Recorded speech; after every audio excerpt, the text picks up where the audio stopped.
सुस्वागतम.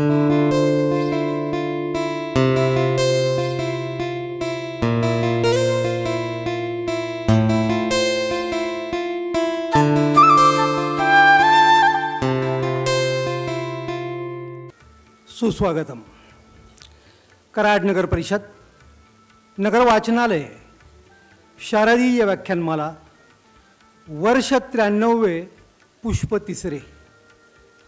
आजचे तिसरे पुष्प गुंफण्याचा मान उमरज येथील प्रसिद्ध व्याख्याते माननीय श्री प्राध्यापक डॉक्टर विनोद बाबर यांना लाभलेला आहे. आजचे प्रमुख व्याख्याते प्राध्यापक विनोद बाबर, व्यासपीठावर उपस्थित असणारे माननीय श्री अमोल जाधव, प्रशासकीय अधिकारी कराड नगर परिषद कराड, श्री गंगाधर जाधव, लेखापाल व लेखापरीक्षक कराड नगर परिषद कराड, तसंच अत्यंत उत्साही कार्यकर्ते कराड नगर परिषदेचे सेवानिवृत्त जलनिस्सारण अभियंता माननीय श्री AR पवार साहेब आणि या व्याख्यानमालेमध्ये नेहमीच मदतीला धावून येणारे प्राध्यापक BS खोत सर, सर्व उपस्थित आजी माजी नगरसेवक नगरसेविका, विविध वृत्तवाहिन्यांचे प्रतिनिधी, पत्रकार बंधू आणि सर्व रसिक श्रोते हो, पुन्हा एकदा आपल्या सर्वांचं मनापासून स्वागत. मी व्यासपीठावर उपस्थित असणारे माननीय श्री अमोल जाधव यांना विनंती करतो की त्यांनी पाहुण्यांचा यथोचित स्वागत आणि सत्कार करावा. सत्काराचं स्वरूप आहे शाल, श्रीफळ, पुष्पगुच्छ आणि गौरवगाथा व्यक्त करणारं सन्मानपत्र.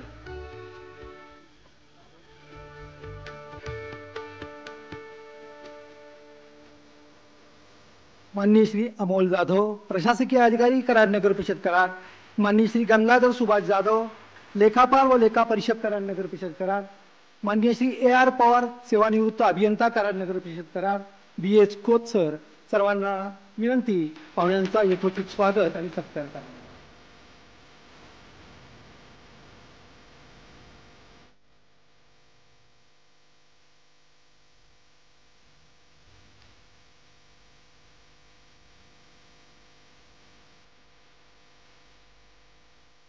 धन्यवाद.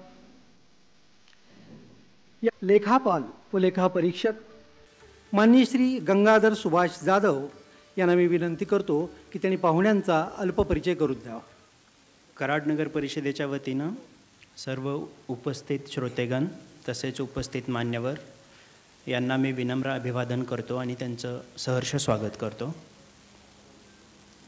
मी आयोजकांचं आभार मानतो की त्यांनी मला शारदीय व्याख्यानमाला 2025 चे पुष्प तिसरेच्या निमित्ताने आजचे व्याख्याते श्री बाबर सर यांचा परिचय करून देण्याचा, तसेच आजचा विषय इथे जो होणार आहे त्याची ओळख करून देण्याची संधी दिली, त्याबद्दल मी त्यांचा खूप आभारी आहे.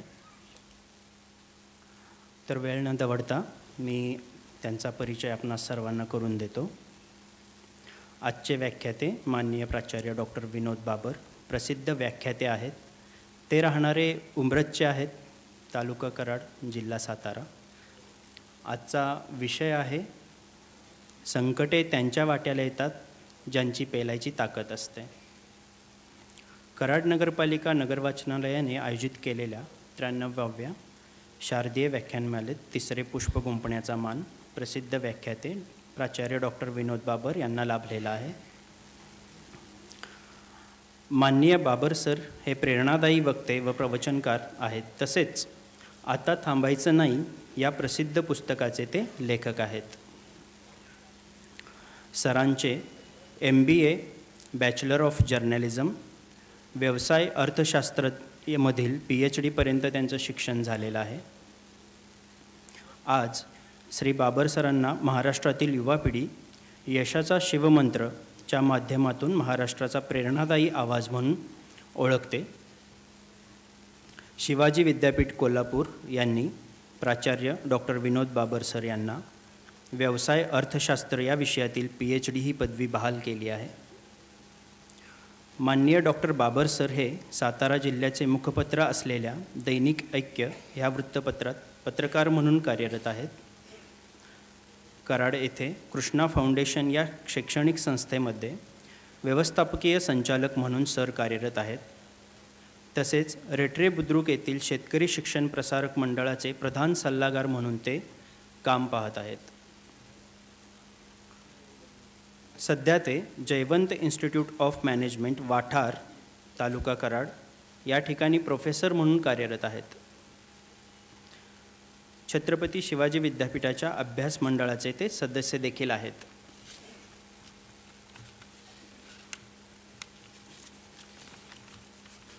महाराष्ट्रात व इतर राज्यात सुमारे 1200चे वर विविध प्रबोधन व प्रेरणादायी त्यांचे कार्यक्रम संपन्न झालेले आहेत.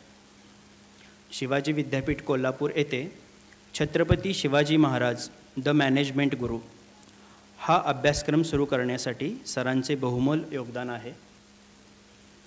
हा अभ्यासक्रम शिकवणारे शिवाजी विद्यापीठ कोल्हापूर हे जगातले एकमेव विद्यापीठ आहे. माननीय बाबर सरांचे आनंद मनाचा व यशाचा शिवमंत्र हे सदर वर्तमानपत्रामध्ये प्रसिद्ध होत असते. तसेच त्यांचे यशाचा शिवमंत्र हे पुस्तक प्रकाशनाच्या वाटेवर आहे. सरांना अनेक पुरस्कार प्राप्त झालेले आहेत. त्यामध्ये गोवा येथे महाराष्ट्राचा प्रेरणादायी आवाज म्हणून विशेष गौरव त्यांचा करण्यात आलेला आहे. तो पुरस्कार त्यांना प्राप्त आहे. पुणे येथे व्हायब्रंट HR 2018 या पुरस्काराने विशेष सन्मानित त्यांना करण्यात आलेला आहे. अशा रीतीने सरांचा मी आपणा सर्वांस अल्पपरिचय करून दिलेला आहे. माननीय प्राध्यापक डॉक्टर श्री विनोद बाबर सर यांना गौरवगाथा वर्णन करणारं जे सन्मानपत्र बहाल करण्यात आलेलं आहे त्याचं वाचन आमचे सहकारी प्राध्यापक श्री अनिल थोरात सर करतील. प्राचार्य डॉक्टर विमल महादेव बाबर, प्रेरणादायी वक्ते आणि प्रबोधनकार. कराड नगरपालिका वाचनालयाच्या वतीने आयोजित शारदीय व्याख्यानमालेमध्ये आज आपण संकटे त्यांच्या वाट्याला येतात ज्यांची पेलायची ताकद असते या विषयावर विचारमंथन करत आहात. हा खरोखरच आम्हा कराडकरांसाठी अत्यंत आनंदाचा क्षण आहे. आज कराड नगरपालिका नगर वाचनालयाच्या वतीने आपला गौरव करताना आम्हा सर्वांना विशेष आनंद होतो आहे. आपण केवळ एक व्याख्याते, प्रवचनकार किंवा शिक्षण तज्ज्ञ नसून तरुणाईसाठी यशाचा शिवमंत्र देणारे एक दीपस्तंभ आहात. अनेकांना जीवन जगण्याची नवी उमेद देणाऱ्या या कृष्णाकाठच्या मातीचा सुगंध आपल्या रूपाने आता साऱ्या महाराष्ट्रात दरवळतो आहे. दैनिक ऐक्यमध्ये पत्रकार म्हणून केलेले कार्य असो किंवा कृष्णा फाउंडेशनमध्ये व्यवस्थापकीय संचालक म्हणून निभावलेली भूमिका असो, आपण प्रत्येक ठिकाणी आपल्या कार्यकुशलतेचा आणि नेतृत्वाचा वेगळा ठसा उमटवला आहे. जयवंत इन्स्टिट्यूटमध्ये व्याख्याता म्हणून आपले ज्ञानदानाचे कार्य, तसेच शेतकरी शिक्षण प्रसारक मंडळाचे मार्गदर्शक म्हणून ग्रामीण विकासाला दिलेली चालना, हे कार्य आम्हा सर्वांना प्रेरणा देणारे आहे. शिवाजी विद्यापीठामध्ये छत्रपती शिवाजी महाराज द मॅनेजमेंट गुरु हा अभ्यासक्रम सुरू करण्यासाठी दिलेले आपले बहुमोल योगदान ऐतिहासिक असे आहे. जगातील एकमेव विद्यापीठ म्हणून शिवाजी विद्यापीठाला मिळालेला हा बहुमान आपल्या दूरदृष्टीमुळेच शक्य झाला. आनंद मनाचा आणि यशाचा शिवमंत्र हा आपल्या प्रसिद्ध सदरांमधून आपण जे वैचारिक धन समाजाला दिलं आहे ते अमूल्य असं आहे. महाराष्ट्राचा प्रेरणादायी आवाज आणि पुणे येथील व्हायब्रंट HR 2018 या पुरस्कारांनी आपल्याला सन्मानित करण्यात आलं आहे. आपलं नव्याने प्रकाशित झालेलं आता थांबायचं नाही हे पुस्तक तरुणाईला आपलं ध्येय गाठताना मध्ये कुठे थांबू नका असा संदेश देत आहे. अनेकांचा प्रेरणास्थान असलेला महाराष्ट्राचा हा प्रेरणादायी आवाज कायम चिरंजीव राहो हीच ईश्वरचरणी प्रार्थना. आज कराड नगरपालिका नगर वाचनालयाच्या वतीने आपला गौरव करताना आम्हा सर्वांना विशेष आनंद होतो आहे. मुख्याधिकारी गट अ श्री प्रशांत भटकर. धन्यवाद. धन्यवाद सर. यानंतर प्राध्यापक डॉक्टर विनोद बाबर यांना मी विनंती करतो की त्यांनी संकटे त्यांच्या वाट्याला येतात ज्यांची पेलण्याची ताकद असते या आपल्या नेमस्त विषयावरील विवेचनास सुरुवात करावी.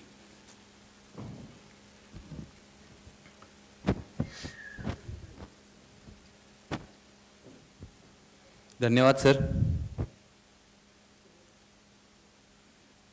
मला काल एकाने एक प्रश्न विचारला होता, जगात आईबाप सोडून असं तुझं कोण आहे. म्हणलो माझी वेळ चांगली असेल तर लांबचे पण सांगतात ह्यो माझा पाहुणा आहे, आणि माझी वेळ खराब असेल तर माझ्या भाऊकीतले पण सांगतात आम्ही ह्याला ओळखत नाही.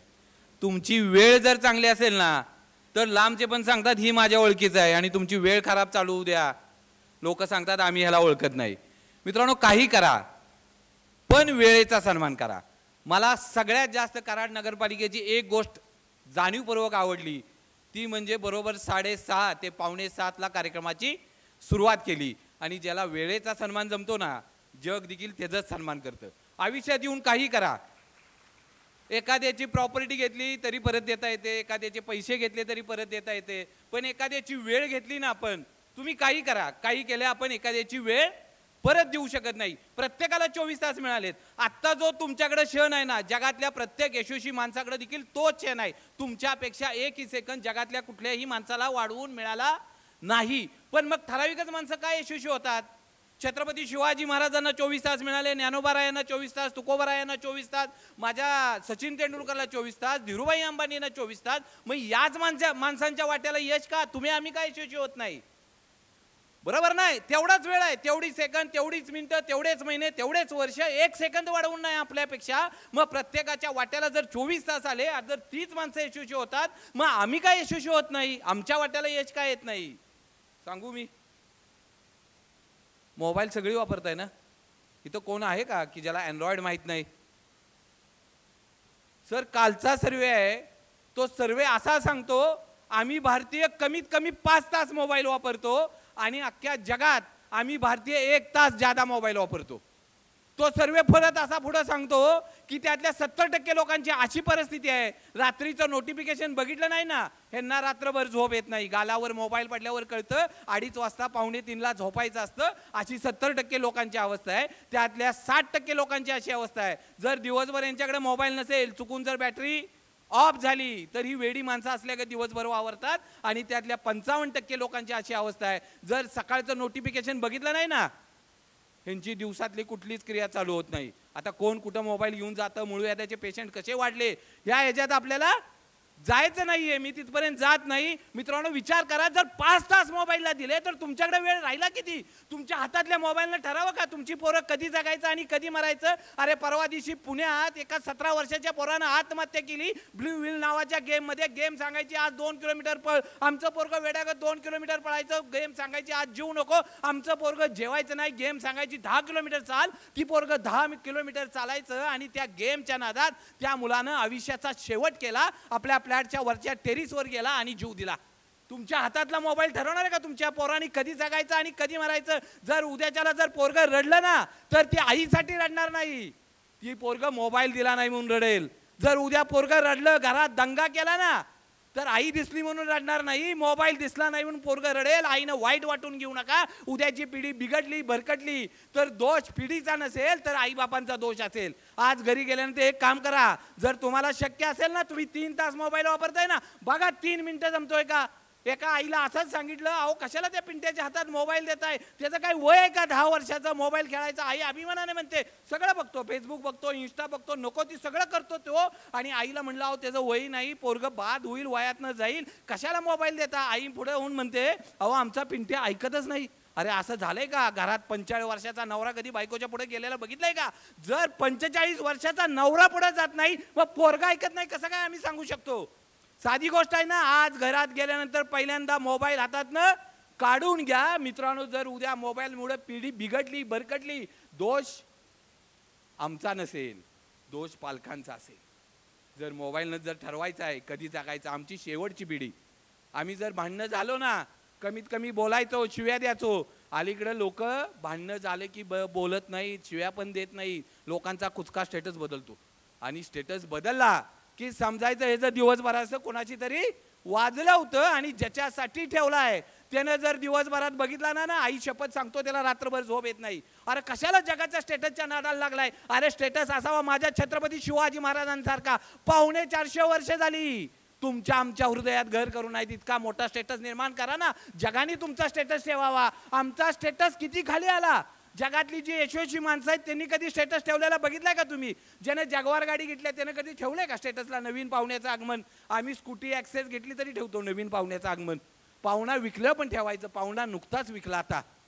अरे मोबाईलचा स्टेटस आमचं आयुष्य ठरवत नाही. मी तर नेहमी सांगतो या 3 गोष्टी कधी स्टेटसला ठेवू नका. एक, तुम्ही जर दुःखात असाल, अडचणीत असाल, संकटात असाल, तुमची दुःख स्टेटसवर मांडून जगाला तमाशा दाखवू नका. जग फक्त तमाशा बघायला येतं. आपली दुःख आपल्याला निस्तरायला लागतात. जर जगाला कळलं तुम्ही अडचणीत आहे, लोक तुमचा कार्यक्रम केल्याशिवाय राहत नाही. तुमची दुःख स्टेटसला मांडू नका. 2, तुम्ही काय करणार आहे, तुमचे प्लॅन काय आहेत, अजिबात स्टेटसला मांडू नका. जर लोकांना कळलं की तुम्ही फ्युचरमध्ये हे करणार आहे, तुमचं प्लॅनिंग हे आहे, जर लोकांना कळलं तुम्ही काय करणार आहे ना, लोक मांजरागत आडवी गेल्याशिवाय राहणार नाहीत. आणि 3, जर एखाद्याशी वाद झालाच तर स्टेटसला कुठलाही कुचका स्टेटस ठेवू नका. जर वाटतंय ना 2 पावलं पुढे जावा आणि त्याच्याशी बोलून घ्या ना. अरे बिघडणारं नातं वाचेल. स्टेटसला ठेवून तो वाद वाढेल, तुमचं नातं लांब जाईल. आम्हाला वाटतं ना नातं वाचवायचं आहे, आम्ही वाचवण्याच्या भानगडीतच पडत नाही. एक काळ होता, आठवत असेल तर बघा, आमचा जर कपडे खराब झाली ना, आमचा जर ड्रेस फाटला तर आमची आई शिवायची, रुपू करायची. तो ड्रेस आम्ही नव्यानं घालायचो. पण आता एखादा ड्रेस फाटला तर आम्ही रुपू करायच्या भानगडीत पडत नाही, टाचायच्याही भानगडीत पडत नाही. आम्ही सरळ जाऊन नवीन ड्रेस आणतो. मित्रांनो, नातं जर आम्हाला वाटतंय ना वाचवायचं आहे तर अजिबात कुचका स्टेटस त्या मोबाईलवर ठेवू नका. 2 पावलं पुढे जावा आणि जमलं तर ते नातं वाचवा. अजिबात स्टेटसवर आपले कुठलंही म्हणणं मांडत बसू नका. मित्रांनो, परवा दिवशी एक 10 वर्षाची मुलगी आहे. आई घरातनं बाहेर गेली होती कामानिमित्त बाजारपेठेत आणि चुकून आईचा मोबाईल घरात राहिला आणि त्या पोरीकडनं 10 वर्षाच्या पोरीकडनं तो मोबाईल चुकून घरातल्या एका टाकीमध्ये पाण्यात पडला. ती मूल इतकी भेली की तिला वाटलं जर मोबाईल चालू नाही झाला, तिनं सगळे प्रयत्न केले, मोबाईल चालू नाही झाला ना तर आई येईल, मला रागवेल, चिडेल, मला मारेल. पोरगी इतकी बिथरली, तिनं शेवट एक सुसाईड नोट लिहिली आणि आयुष्याचा शेवट केला. आणि त्यामध्ये लिहिलं त्या सुसाईड नोटमध्ये की जर आई तू परत आली असेल ना तर तुझा मोबाईल चुकून माझ्याकडनं पाण्यात पडला, तुझा मोबाईल आई सुरू नाही झाला, पण तू आल्यानंतर आई रडूही नको आणि आई चिडूही नको, परत मी या जगात नसणार. आणि त्या मुलीनं छोट्या आत्महत्या केली. कारण त्या मुलीला माहित आहे माझ्या आईचं प्रेम माझ्यावर नाही, त्या मोबाईलवर माझ्यापेक्षा जास्त आहे. मित्रांनो, वस्तूंचा वापर करायचा असतो आणि माणसावर प्रेम करायचं असतं. आमचं उलट होतं. आम्ही वस्तूंच्यावर प्रेम करतो आणि माणसांचा वापर करतो. मित्रांनो, आज जग जवळ आलं. माझे ज्ञानेश्वर माऊली म्हणतात हे विश्वच माझं घर. अख्खं जग जवळ आलं. आम्ही जगातल्या कुणाशीही बोलू शकतो. आम्ही जगातल्या अमेरिकेतल्या कुठल्याही मित्राशी बोलू शकतो. आमच्या ज्ञानेश्वर माऊलींची संकल्पना सत्यात उतरली. अख्खं जग जवळ आलं. आम्ही एका मिनिटात व्हिडिओ कॉलवर कुणाला पाहूही शकतो. पण रात्री आईला 102 ताप होता. सकाळी जाताना विचारले का आई तुझी तब्येत कशी आहे? मित्रांनो, या मोबाईलनं अख्खं जग जवळ आलं. माझ्या ज्ञानेश्वर माऊलींची संकल्पना सत्यात उतरली. पण तुमच्या जीवाभावाची रक्ताची माणसं या मोबाईलनं लांब गेली. आम्ही ठरवून घेतलं पाहिजे ना आमचं जग काय आहे. मित्रांनो, मी म्हणलो ना उद्या जर पोरं भरकटली, दोष नाही द्यायचा. त्यासाठी गेल्यानंतर थोडंसं बघा. मी म्हणत नाही की मोबाईल बंद करा. आणि ज्याला 2 सेकंद 2 मिनिटं जमत नाही ना मोबाईल बंद करायला, त्यानं कराडमध्ये एक चांगला डॉक्टर बघायचा आणि त्याला दाखवून घ्यायचं. कारण तुम्ही मानसिकदृष्ट्या आजारी आहात. एक लक्षात घ्या, काही ठिकाणी बोर्ड लागलेले असायचे. आम्ही जेव्हा आपण बघतो ना काही ठिकाणी बोर्ड आहे दारू सोडवायची आहे का, तसे काही ठिकाणी आता बोर्ड लागलेत मोबाईल सोडवायचा आहे का. हीच योग्य वेळ आहे. कारण मित्रांनो, फक्त मोबाईल नाही हो, अहो AI देखील तुमच्या दारात आलं. उद्या माणसाला रडायला माणूस नसेल ना तरी चालू शकतो. आज जर माणूस एक काळ होता, आमच्या घरात आत्ती आली, मामा आली, आम्ही इष्टीपर्यंत घालवायला जायचो. अख्खं घर जायचं, घरातली सगळी पोरं जायची. आत्या जाईपर्यंत आम्ही त्या स्टॉपवर असायचं. आत्याजवळ त्या एसटीमधनं खिडकीतनं हात बाहेर काढायचे ना, आमच्या घरातल्या प्रत्येक माणसाच्या डोळ्यात पाणी याचं. हात तोपर्यंत खाली होत नव्हता जोपर्यंत आत्याचा हात खाली होत नव्हता. पण आज आम्ही माणूस स्मशानभूमीत घालवून आलो ना तरी आम्ही संध्याकाळी विचारतो कुठे जेवायला बसायचं आहे. मित्रांनो, नाती लांब गेली. आमच्या भारतात तर एक कंपनी आहे, बिझनेस किती आहे मागच्या वर्षीचा 50 लाख. आता कंपनीचं ध्येय काय आहे या वर्षीचं? आम्हाला 200 कोटी रुपये कमवायचं आहे. अरे विचार करा, मागच्या वर्षी ज्या कंपनीचा बिझनेस आहे 50 लाखाचा, ती कंपनी म्हणते आम्हाला या वर्षी 200 कोटी रुपये कमवायचे आहेत. काय उद्योग आहे कंपनीचा? उद्योग एकच कंपनीचा, माणूस मेल्यानंतर जेवढं काय लागतं का नाही ते सगळं ही कंपनी देती. 4 खांदेकरी देती, मडकं धरायला माणूस देती, तासावर भाड्यानं रडायला माणसं देती, आणि तुमच्या आस्ती देखील ही कंपनी नदीत विसर्जित करते. कारण त्या कंपनीला माहित आहे भारतातली नाती कमी व्हायला लागली. तुमचं जर चांगलं झालं ना तर कुठलाही माणूस आनंदानं तुम्हाला मिठी मारणाराही आज शिल्लक नाही. आणि तुम्ही दुःखात असाल तर आज कुणाच्याही डोळ्यातनं पाणी येत नाही. ही आमची दुर्दैवाची गोष्ट आहे. मित्रांनो, एखादं नातं जपा, कुणाच्या तरी सांगण्यावनं आमची नाती अजिबात लांब घालू नका. ह्या जगात सगळ्या गोष्टीला औषध आहे. कुत्रं चावलं त्याच्या विषाला औषध आहे, साप चावला त्याला औषध आहे, फूड पॉयझनिंग झालं तरी औषध आहे, पण कानाला लागलेल्या माणसाला औषध नाही. इथं एकदा लागलं ना संपलं. दोन पात्र आहेत. एक आहे रामायणातलं, कैकयींच्यावर मंतरा अयोध्येत आली, आणि ज्या कैकयीनी आपल्या मुलापेक्षाही जास्त प्रेम केले प्रभू श्रीरामांच्या बरोबर, ती कैकयींना मंतरा म्हणते जर प्रभू श्रीरामांचा उद्या राज्याभिषेक झाला तर तुझ्या मुलाचं कसं? अरे जिनं आपल्या मुलापेक्षा जास्त प्रेम केले ना, त्या प्रभू श्रीरामांचा दुसऱ्या दिवशी राज्याभिषेक होता, त्यांना वनवास मिळाला. हे कानाला लागणारी कोण आहेत ना, करा ना चेक. इतरांना सांगून आपण आपली नाती खराब करणार आहे का? मित्रांनो, रडणारा माणूस नाही आमच्या बरोबर. आणि कोण असतील ना, ही मंतरा असू द्या नाहीतर शकुनी असू द्या, घराच्या उंबऱ्याच्या बाहेर घरातली भांडणं आपल्याला घरात मिटवता आली पाहिजेत.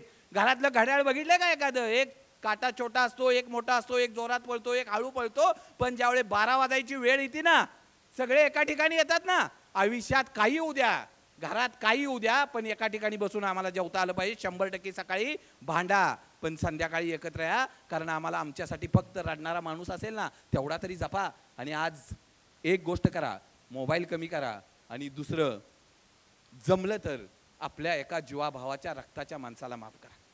माफ करायला वाघाचं काळीज लागतं, येड्या गाबाळ्याचं काम नाही माफ करणं. जर जमलं तर एखाद्या माणसाला माफ करा, त्याच्या चुका एकत्र करा आणि हृदयात एक कब्रस्तान बनवा आणि जाळून टाका सगळ्या चुका. अरे बघा, तुम्हालाच हलका वाटेल, त्याच्यासाठी नाही, स्वतःसाठी बघा एकदा जमतंय का. अलीकडे आम्ही अनेक जण म्हणतो अरे जिमला जात होता, रनिंगला जात होता, दररोज 3 किलोमीटर पळतोय, जिम करतोय, बायसेप आहे, ट्रायसेप आहे, 6 पॅक आहेत, आणि घरात जिम मधनं आला आणि अटॅक आला. कुठनं आला अटॅक? अटॅक काय रोग आहे का हो? मला सांगा. अटॅक रोग नाही. जे तुमच्या हित आहे ना करा ना कमी. अरे वय काय जायचं आमचं, करा हे हित जे आहे ना करा. काय डोक्यात? घरात घाण झाली तर आई म्हणते घरात घाण करू नको, लक्ष्मी येणार नाही. घर 4 वेळा साफ करतो, कारण जर घरात घाण राहिली ना तर रोगराई येईल, अस्वच्छता होईल. मग घर 4 वेळा घाण स्वच्छ करतो. मग डोकं कधी स्वच्छ केलंय का? काय आहे इथं तुमच्या डोक्यात? कायम हे जे अडवायचे आहे, ते जे जिरवायचं आहे, त्याचा कार्यक्रम करायचा आहे, त्याला सोडायणार का? डस्टबिन आहे का हे? करा ना खाली जरा. आणि कुणाबाबत? आमच्या घरातल्याने असं सांगितलंय का धीरूभाई अंबानीच्या नातवाबर स्पर्धा कर म्हणून? आमची स्पर्धा कोणाशी? आमच्याच चुलत भावाची. आमची स्पर्धा कोणाशी? आमच्याच भावाशी. अरे आपल्याच माणसाच्या बाबत आपण आपल्या इथं डोक्यात इतकी घाण करून ठेवल्या. करा ना कमी, खवा ना हलकं. अनेक जण म्हणतात अरे मी दारू पित नव्हतो, गुटखा खात नव्हतो, तरी पण मला कॅन्सर झाला. अहो कसा झाला कॅन्सर? ही जी म्हणतात ना आतल्या गाठीचा आहे, गाठी आतच वाढतात. गाठी आत वाढतात. करा ना हलकं. अरे हे विष तयार होतं इथं करा. आणि तुमचे शब्द जिवंत असतात. कायम सांगतो, तुमचे शब्द हे जिवंत असतात. जपान मधल्या एका सायंटिस्टनी प्रयोग केला. 2 पाण्याच्या बॉटल्स घेतल्या, दोन्हीच्या पाण्याच्या बॉटल ठेवल्या, आणि एका पाण्याच्या बॉटलवर त्यानं निगेटिव्ह बोलायला सुरुवात केली. तू मूर्ख आहे, तुला कळतच नाही, तू नालायक आहे. आणि सेम दुसरी पाण्याची बॉटल घेतली, त्याला सांगितलं तू प्रचंड चांगला आहे, तुझ्यासारखा चांगला माणूस या जगात नाही. आणि त्या 2 पाण्याच्या बॉटल्स त्यानं फ्रीजमध्ये ठेवल्या. काही वेळा फ्रीजरमधनं त्यानं त्या पाण्याच्या बॉटल संध्याकाळी काढल्या. दोन्हीचा पण बर्फ झाला होता. ज्या पाण्याच्या बॉटलवर त्यानं निगेटिव्ह बोलला होता ना, वाईट बोलला होता, त्या पाण्याच्या बॉटल्समधला बर्फ ज्यावेळी त्यांनी मायक्रोस्कोप खाली बघितला ना त्यावेळी त्याचे क्रिस्टल एकदम डिस्टर्ब झाले होते. आणि ज्या ठिकाणी त्यानं चांगलं बोललं ना त्याचे क्रिस्टल ज्यावेळी मायक्रोस्कोप खाली बघितले ना त्यावेळी ते क्रिस्टल एकदम सुंदर दिसत होते. मित्रांनो विचार करा, जर तुमच्या शब्दाचा, तुमच्या विचारांचा, जर तुमच्या पाण्यावर जर प्रभाव होत असेल तर तुमच्या शरीरात किती पाणी आहे हो? तुमच्या शरीरात 70% पाणी आहे. इतका मोठा इफेक्ट तुमच्या शरीरावर होतो. मग आम्ही आमच्या डोक्यात पॉझिटिव्ह का नाही ठेवत? अरे विचार करा, इतक्या ओव्हर थिंकिंगनं आम्ही डिस्टर्ब झालोय. आम्ही ओव्हर थिंकिंगनं इतकं डिस्टर्ब झालोय. अरे मित्रांनो, नक्की तुमच्या आयुष्यात अडचणी आहेत, दुःख आहेत, संकट आहेत, पण इतक्या नाही की जेवढं तुम्ही विचार करताय. मित्रांनो, संकट अडचण प्रत्येकाच्या वाटेला आहेत. तुम्ही काही वेगळे नाहीत, पण अनेक माणसं त्या संकटाच्या छताडावर उभं राहून यशस्वी झालेत. मित्रांनो, स्वतःला किती त्रास करून घ्याल या अडचणीनं आणि संकटानं? एकदा स्वतःवर विश्वास ठेवा आणि स्वतःला सांगा, अरे नक्की 100% चांगले दिवस येतील. हा जेव्हा विश्वास द्याल ना, तुमचं शरीर देखील त्या पद्धतीनं काम करायला लागेल. तुम्ही जर निगेटिव्ह बोलला, तुमचं शरीर देखील निगेटिव्ह पद्धतीने काम करेल. एका माणसाला साप चावला आणि साप चावल्यानंतर ज्यावेळी त्याचं पोस्टमॉर्टम केलं ना, त्यावेळी त्याच्या अख्ख्या शरीरात विष होतं. कारण त्याला एकच माहीत होतं, साप चावल्यानंतर शरीरात विष जातं. अख्खे सिम्पटम्स, विष चावल्यानंतर, विष गेल्यानंतर जे होतात ना, अख्खे सगळे सिम्पटम्स त्या पद्धतीनं त्याच्या शरीरात होते. मित्रांनो, जर शरीरात आमच्या डोक्यात विष असेल तर आमचा शेवट होऊ शकतो. जर आमच्या डोक्यात चांगला असेल तर आमचं आयुष्य किती सुंदर होऊ शकतं. तुम्ही काय ठेवायचं आहे हे तुमच्या बरोबर आहे. आणि मित्रांनो, आयुष्यभर नेऊ नका. मी म्हणलो ना की तुम्ही एखाद्याला माफ करून तरी बघा. एखाद्याला माफ केल्यानंतर हलकं वाटेल. नाही बोलत ना, अरे मोबाईलमध्ये नंबर आहे, काढा, एखाद्याशी बोलून घ्या. आम्हाला वाटत होतं अरे मी 5 वर्ष झाली याच्याशी बोलत नाही, एकदा एक नंबर काढा आणि ते नातं वाचवा. मित्रांनो, हलकं वाटेल आपल्याला. कोणी येत नाही तुमचा फेसबुकवरचा, व्हॉट्सअपवरचा, सोशल मीडियावरचा कोण येत नाही. मित्रांनो, परवा दिवशी एका रील स्टारचं निधन झालं. 4 लाख फॉलोअर होते तिला. आणि ज्या वेळेस निधन झालं ना, त्यावेळेस स्मशानभूमीत, की जिला दररोज हजारो लाईक्स होत होत्या, की जिला दररोज हजारो कमेंट्स पडत होत्या, त्या रील स्टारच्या शेवटच्या दर्शनाला फक्त तिची आई, भाऊ आणि बहीण तिघही होतो. कोण येत नाही सोशल मीडियावर.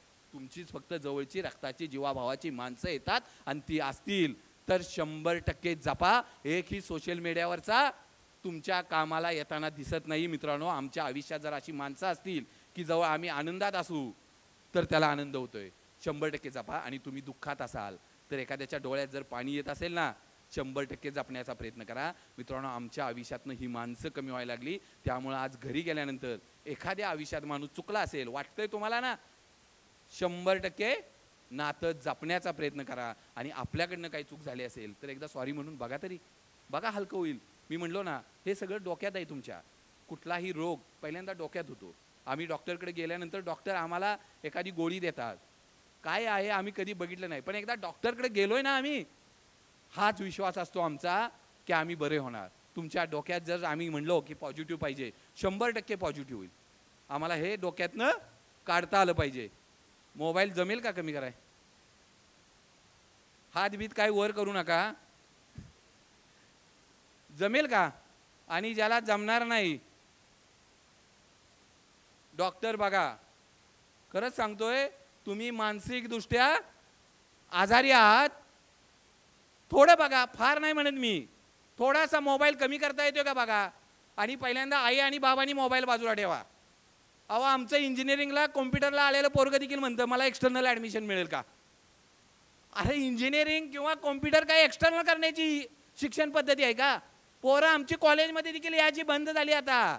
पोरं म्हणतात ऑनलाईन. कसं पोरं आमची जगणार? एखादं संकट आलं तर पोरं आमची कोलमडून पडतात. त्यांना कळत नाही की संकट झेलायची असतात, संकटाच्या छताडावर उभं राहायचं असते. अरे ईश्वर त्यांच्याच वाट्याला संकट देतो ज्याची पेलायची ताकद आहे. हा देव येड्या गाबड्याच्या वाट्याला संकट देतच नाही. जर आमच्या वाट्यात संकट नसतील ना, तर दोन्ही गुडघे खाली टेका आणि देवाला वरती हात करून विचारा, अरे ईश्वरा, तुझा माझा विश्वासच राहिला नाही का रे? अरे जर माझ्या वाट्यात संकटे नसतील ना, तर तुमचा रस्ता योग्य दिशेला जातच नाही. कारण योग्य दिशेला जाणारा रस्ता हा कायम संकटाने आणि अडचणीनेच भरलेला असतो. हा सदैव लक्षात घ्या. देवानं तुम्हाला चेक केलंय, तुमची कॅपॅसिटी काय आहे.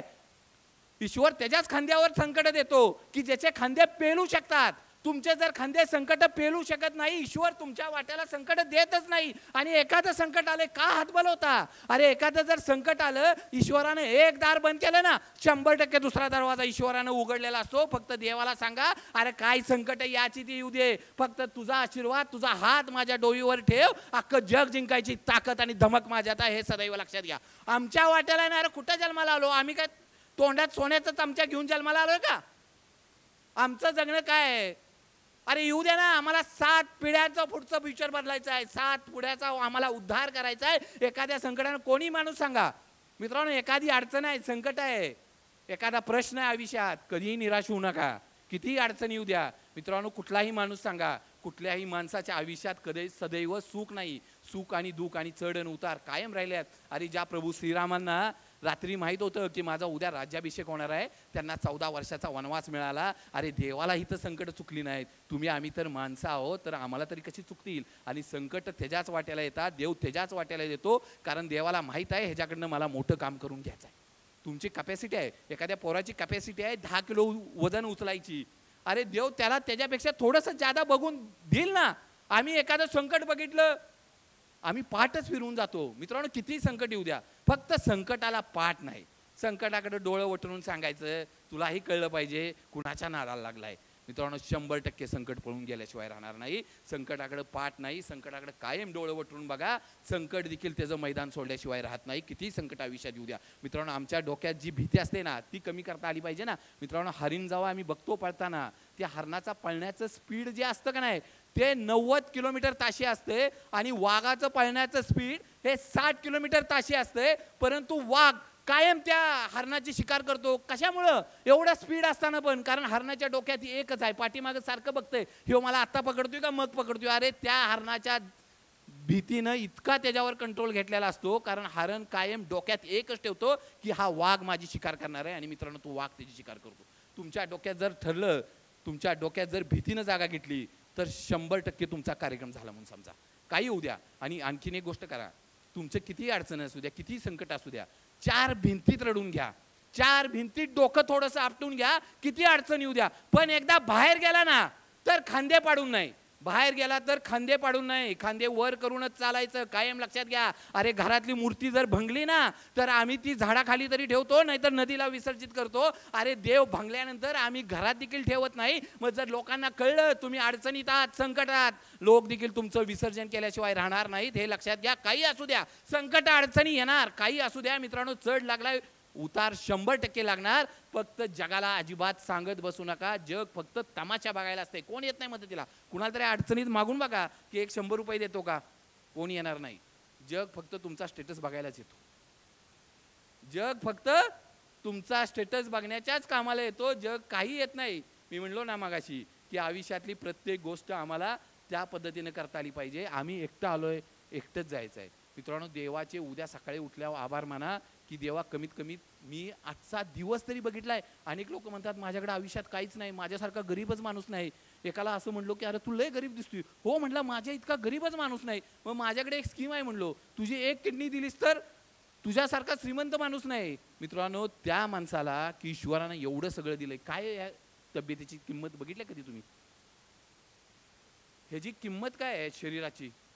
घरात पाहुण्यात जर कोणाची बायपास झाली असेल ना, त्याला एकदा विचारा बायपासचा खर्च किती. बायपासचा खर्च आहे 4 लाख रुपये. काय असतो बायपास? शरीरात खराब झालेली रक्तवाहिनी काढायची आणि त्याच ठिकाणी शरीरातली दुसरी रक्तवाहिनी जोडायची, त्याला म्हणतात बायपास. किती रक्तवाहिन्या आहेत तुमच्या शरीरात?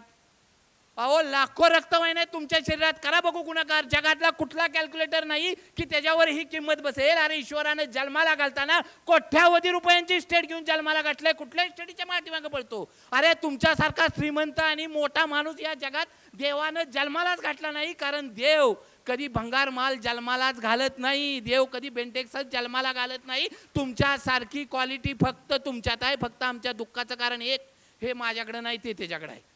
अरे तुझ्याकडे काय एकदा विचार कर ना. सगळ्यात मोठी अडचण काय? आमच्या आईला माझ्या पोराला किती मार्क पडली ह्याचं दुःख होत नाही, माझ्या जावाच्या पोराला किती पडली ह्याचं फार मोठं दुःख होतं. बरोबर आहे ना? अरे काही होऊ द्या, तुमच्याकडे देवानं जे दिलंय त्यांना बघ ना. अरे एवढं सगळं दिलंय, 2 डोळे, 2 हात पाय, इतक्या रक्तवाहिन्या. मित्रांनो तोच माणूस जगातला सगळ्यात श्रीमंत, ज्याची शरीर नावाची प्रॉपर्टी चांगली आहे ना, जगात सगळ्यात श्रीमंत तो माणूस. एखाद्या वेळी ICU मध्ये जावा आणि एखाद्या माणसाला विचार, श्रीमंत माणसाला, जगातला सगळ्यात श्रीमंत माणूस कोण? तो सांगेल जगातला सगळ्यात श्रीमंत माणूस तो की ज्याची शरीर नावाची प्रॉपर्टी चांगली आहे. देवानं दिलंय ना, कशाला दुःख मानत बसलाय, हे नाही ते नाही. अरे जोपर्यंत आमचा श्वासोश्वास चालू आहे ना, जोपर्यंत हातपाय चालू आहे, जोपर्यंत आमचे डोळे चालू आहेत, तर देवाचे आभार माना. कमीत कमी आम्ही चालू शकतो, बोलू शकतो. ह्या जगात अशी कितीतरी माणसं आहेत की ते हे जग बघू शकत नाही, ते 2 पावलं पुढे चालू शकत नाही, एका जागेवरनं उठू शकत नाही. अशी कितीतरी लोक आहेत. मग मित्रांनो, त्या मानानं ईश्वरानं आम्हाला किती चांगलं हे स्वास्थ्य दिलंय, किती चांगलं शरीर दिलंय, मग त्याचे आभार आम्ही मानायला पाहिजेत ना. एवढं चांगलं जर आम्हाला दिलं असेल तर कमी का आमची पावलं पाठीमागं, का आमचं रडगाणं, हे मिळालं नाही ते मिळालं नाही, का नशिबाला दोष, की माझ्याच वाट्याला का. अरे एकदा 2 पावलं पुढं टाका तरी बघा, ईश्वर तुमच्याच बरोबर आहे. एक असाच भक्त होता, देवाला कायम म्हणायचा, देवा तू माझ्या बरोबरच नसतो कायम, माझी संकट आली ना तू माझ्याबरोबर कधीच राहत नाही. देव म्हटला, अहो मी तुझ्याबरोबरच असतो कायम. नाही म्हटला, नसतोच तू. देव म्हटला, अरे मी तुझ्याबरोबरच असतो बाळा, मग मला कळायचं कसं की तू माझ्याबरोबर असतो. देव म्हटला, एक काम कर, ज्यावेळे तुला एखादं संकट येईल ना, त्यावेळे प्रचंड पाऊस होईल आणि प्रचंड चिखल होईल. त्यावेळी तू पाठीमागं बघशील, त्यावेळी तुला 4 पावलं दिसतील, 2 माझी आणि 2 तुझी. चालायला लागतो, एक संकट येतं, संकट आल्या आल्या पाऊस येतो आणि पडदर्शना पाठीमागं बघतो तर 4 पावलं दिसतात. त्याला विश्वास पडतो, अरे माझा देव माझ्या बरोबर आहे, आता कितीही संकट येऊ दे. आणि परत पुढे गेल्यानंतर एकदा प्रचंड संकट येतो, थकून जातो लढून, आणि त्यावेळी वाटतं की अरे माझा देव माझ्या बरोबर पाहिजे. आणि पाठीमागं वळून बघतो तर 2च पावलं दिसतात. अरे त्याला प्रश्न पडतो, अरे मला जर ईश्वरानं सांगितलं होतं मी सदैव तुझ्या बरोबर आहे, माझी आपली 4 पावलं पाठीमागं असतील पण 2च पावलं आहेत ना. आणि देवाला परत प्रश्न करतो, अरे ईश्वरा तू म्हणला होतास की मी तुझ्या बरोबर सदैव असीन, पण तू मोठ्या संकटात माझ्या बरोबर नव्हता. देव म्हणला मीच तुझ्या बरोबर होतो. अरे मग 2 पावलं कशी. देव म्हणला, ती 2 पावलं होती ती माझी होती, 2 पावलं होती ती माझी होती. या मोठ्या संकटात तू थकला होतास म्हणून मी तुला खांद्यावर घेऊन चालवत होतो. पाठीमागं बघताना जी पावलं दिसली ना, ती 2 पावलं माझी आहेत. लक्षात घे मित्रांनो, लक्षात सदैव ठेवा, कितीही संकट येऊ द्या, फक्त त्याच्यावर विश्वास ठेवा.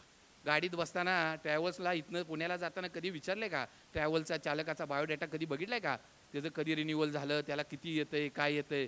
फ्लॅटमध्ये बसताना बघितले का, एखाद्या वैमानिकाला विचारले का, अरे किती वेळा विमान तू चालवलंयस, तुझा बायोडेटा काय.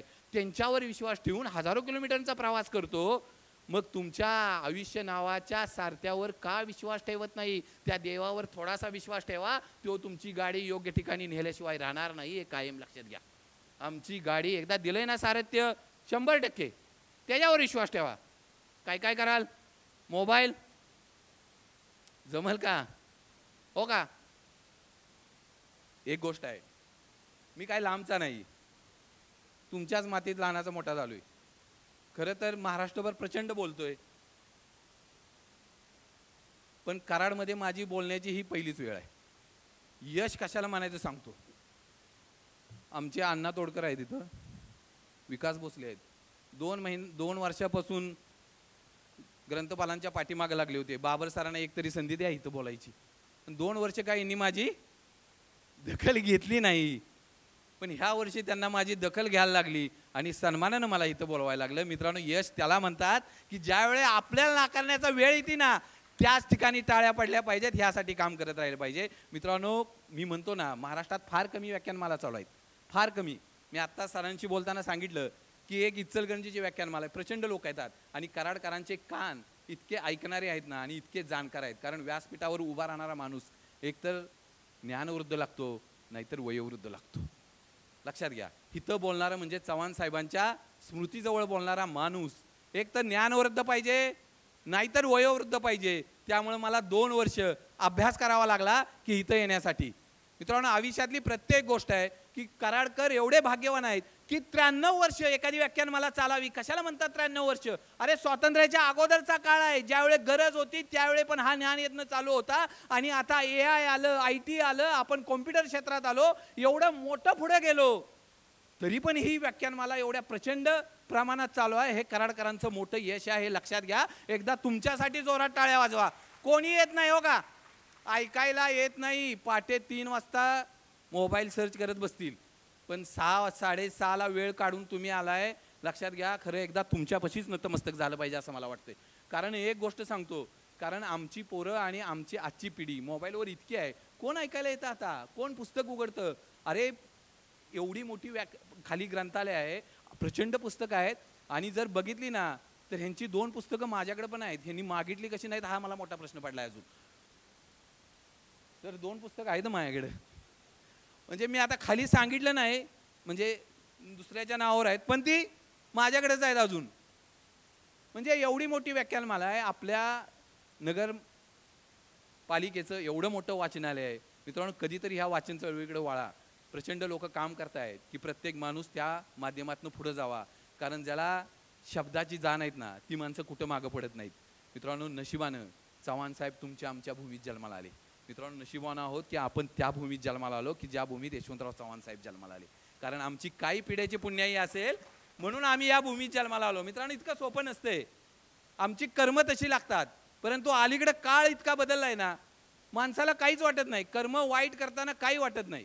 सगळंच काय आहे ते एकदा एखाद्या देवाला नारळ दिला, एखादं लिंबू दिलं की आम्ही म्हणतो आमचं काम झालं. अरे सगळं माफ होऊ शकतं. देव 100% सगळं माफ करू शकतो. पण देव तुमची कर्म कधी माफ करू शकत नाही. कारण तुमची कर्म व्याजासकट याच ठिकाणी फेडावी लागतात. हे लक्षात घ्या. अरे तो रावण की ज्या रावणानं आपली 9 मुंडकी कापून दिली होती महादेवाला, त्याच्यासारखा मोठा शिवभक्त नव्हता. पण त्याच्या कर्मामुळे त्याला मरावं लागलं. आणि आम्ही एखादं लिंबून एखादा नारळ देऊन देवाला कुठली अपेक्षा करतो की देव माझी कर्म माफ करेल. देव सगळं माफ करू शकतो पण तुमची कर्म माफ करू शकत नाही. कर्माचा फेडा याच ठिकाणी फेडावा लागतो. हे सदैव लक्षात घ्या. मित्रांनो, आम्हाला वाटतं कधीतरी जावा. महाराष्ट्रात अनेक देवस्थान आहेत, कधीतरी एकदा फिरून या, कळल काय असतो.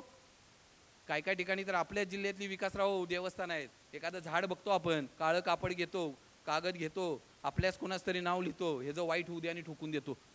अरे देव त्यांचं कधी भलं करत नाही. बाहेर पडा त्यातनं. देव आपल्या माणसांचं वाईट मागणाऱ्यांचं कधीच भलं करत नाही. देव त्याचंच भलं करतो ज्याला आपल्या माणसांचं बरं वाटतं. आम्ही कुणाबद्दल, आमची स्पर्धा कुणाबद्दल आहे? आपल्याच माणसांच्या बाबत ना, आपल्याच रक्ताच्या नात्यातल्या माणसाबाबत. मी म्हणलो ना, आमचा बाप आम्हाला नाही सांगत धीरूभाई अंबानीच्या नातवाबर स्पर्धा कर. आमचा भाऊ सांगतो अरे चुलत भावाने स्विफ्ट घेतल्या ना, राहिलेली 2 एकर इक, पण घरात आपल्या इनोवा लागली पाहिजे, क्रिस्टा लागली पाहिजे. आमची स्पर्धा कुणाबर आहे? आमच्याच जवळच्या माणसांच्या बद्दल. अरे काय त्या देवस्थानाला जावा आणि ज्यावेळी बघाल ना, ह्या जावचं असू दे, ह्या सासूचं असू दे, ह्या चुलत भावाचं असू दे, आपल्याच माणसाच्या काळजात आपल्या इतकी घाण आहे आपल्या इथं. अरे कसा देव पावेल आम्हाला? आणि आम्ही परत म्हणतो अरे ज्ञानेश्वर माऊलींना आमचा विठोबा दिसतो, तुकोबरायांना दिसतो, अरे माझं जनाबाईंचं दळण दळायला लिहितो, माझ्या नामदेवांचा प्रसाद खातो, मग आम्हाला देव का नाही दिसत? कारण आम्ही जेव्हा देवाकडे जातो ना त्यावेळी देवात आमच्यात अंतर राहतं. लक्षात घ्या. माझे तुकोबराय म्हणतात देव पाहायला गेलो आणि देवच होऊन आलो. मित्रांनो, देवाच्या भेटीला निघालाय ना, म्हणा ना मी एकदा देव आहे. एकदा म्हणा ना, करा धाडस, मी देव आहे. मित्रांनो, आमचं तसं होत नाही. आमचं काय, देवाच्या दर्शनाला गेलो ना आमचं लक्ष कुठं असतंय? माझ्या चपल्या कोण नेईल का?